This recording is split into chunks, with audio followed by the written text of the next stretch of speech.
Hi, this is Aaron Lane from Lane's Trap Supplies, dealer of Positrip products, trap modifications. Take a little bit of time here today to explain how to level a Positrip pan or any trap pan on the traps for a foothold. There's a lot of guys out there, they think that leveling their trap pan with the top of the jaws is the way you level a trap pan. That is not the correct way to level your trap pan. You actually level your trap pan with the bottom frame, your cross frame of your trap, not the top of the jaws. I've had a lot of people put these Positrip systems on, and the pan, they say, and the pan sets high. You know, the pan sets high. Yes, we leveled the pan, and all they're doing is leveling it with the jaws. And as you can see on the Duke number 4, Bridger number 3s, a lot of the trap manufacturers, this loose jaw sticks up in the air whenever it's set. And with this jaw up in the air, there's really no way to get a level plane across your trap that will let you level your pan accurately. Now, if your pan is higher in the front than it is in the back, that's going to raise your pan tension, even with the Positrip system. Factory pans, the same deal. So if you want a accurate pan tension, first you have to make sure that that pan is as level as you can get it from the cross frame, not the top of the jaws. So I'm going to give you a little demonstration here on how I level them to get them all but perfect in order to figure out what pan tension that I'm getting on these traps.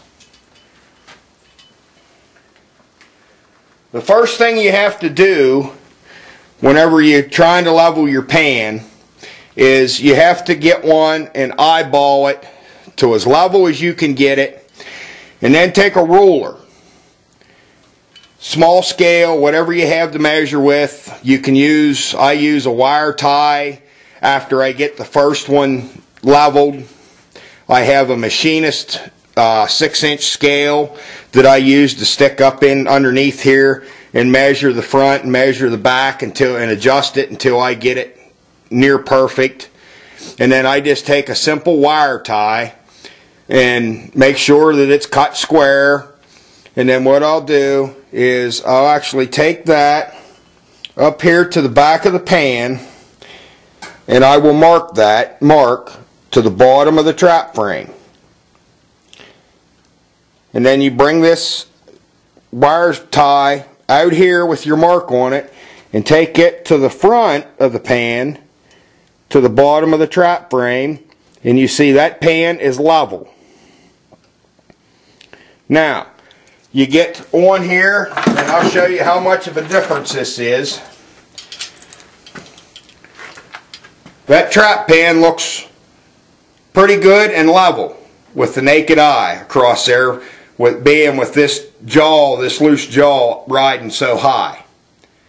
Now I'm going to take my mark here, since it's the same trap, just different pan's the same height, and I'm going to show you what the difference is.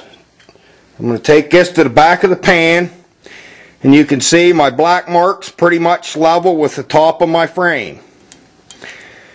I'm going to bring it out here in the front of the pan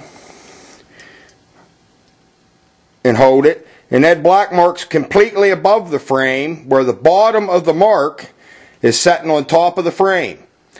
Now you're talking front to back on this pan is approximately 1/8 of an inch out of levelness, and you do it with the naked eye and it looks really good. So that's just how much difference that you can have from the front to the back. And this goes, as I stated before, this goes for any pan, factory pan, Positrip pan, Sterling pan, it doesn't really matter.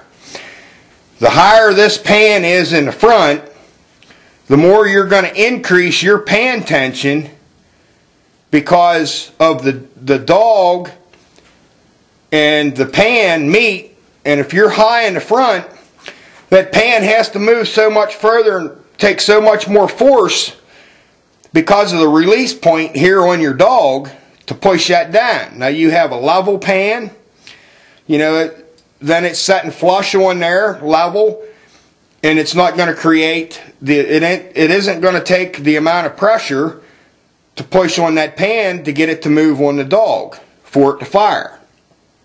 Get the front of the dog pointed down, you know, where it, or the front of the pan, excuse me, pointed down where it's lower than the back of the pan, and that's going to create less tension on it, or an easier movement of this pan to come off the dog. It's very, very, very important that you get these pans, any pans, as level as you can get them by doing these measurements in order to form an opinion on what your pan tension is. You know, I know a lot of factory pans with the bolt in them.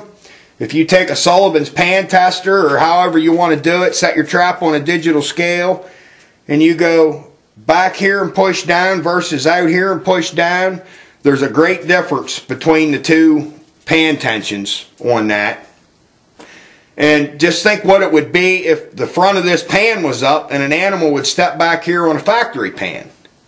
You know, I didn't do no testing on it, but I'll bet you it increases your pan tension significantly if your pan isn't level. So be sure to level your pan, and to make sure that when you do this,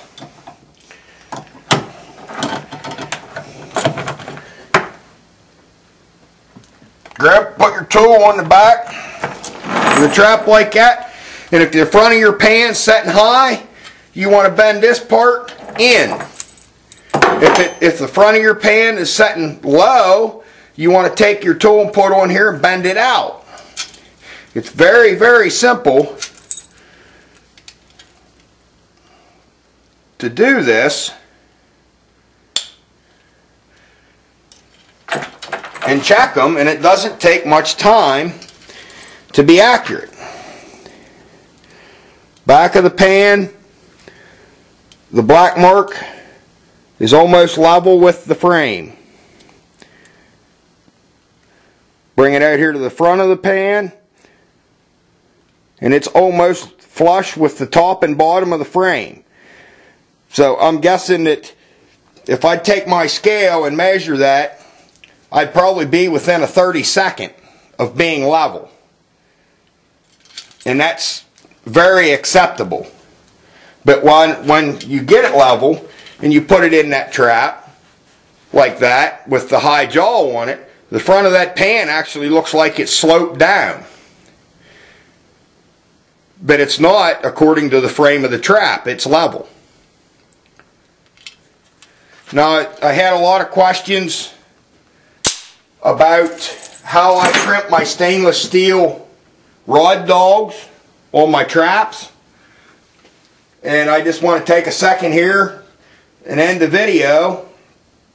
I want to show you stainless steel rod dogs. What I'll do, I'll get a pair of vice grips or a big pair of channel locks, and I'll get this loop up, bend it the whole way up to where it touches, or all but touches.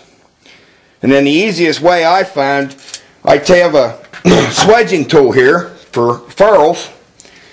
All I do is lock it in the vise. I'll grab a hold of my dog like this, stick it in the end there like that, and then just grab a hold of it. You'll have to use force with your thumb here that's on the dog to hold it in there, because that stainless steel is tough and it's slippery. You'll have to actually push that dog into the jaws while you're crimping this down. Because if you don't, it'll just slip right out. But once you get that in there, then you can use the long handles of the swedger for your leverage, and that'll crush really easy. And I guess that you could call that my tip of the day. Thank you, and look forward to helping as many people as I can.